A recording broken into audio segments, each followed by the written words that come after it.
So how do you even measure success?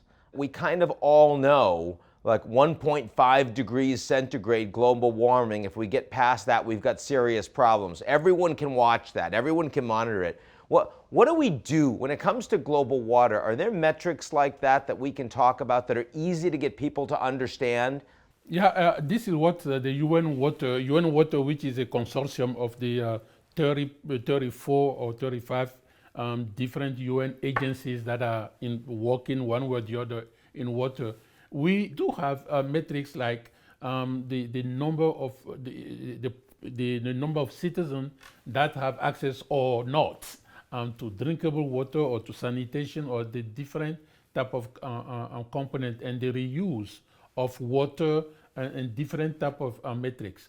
What is happening, of course, is more difficult than the climate change, the 1.5 degree you gave, because most of people, sometimes you might think that the major problem are in the big cities. But most of the poor people that are really suffering from water scarcity are in the rural area.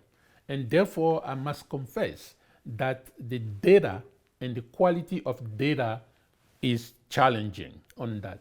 And what is also, the metrics is also important is how some of the nexus between water and climate change. For example, when you look at some of the big rivers, you know, some of them are losing 10%, 20%, you know, each year or some years of their reserve. And the ability to measure that and more using artificial intelligence is also going to help us.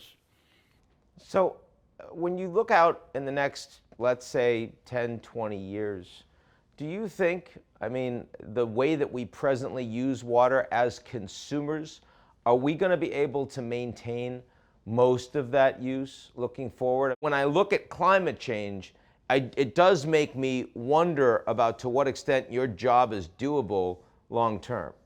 No, I'm positive on medium long term that progressively our habits, our way of life, we will adjust.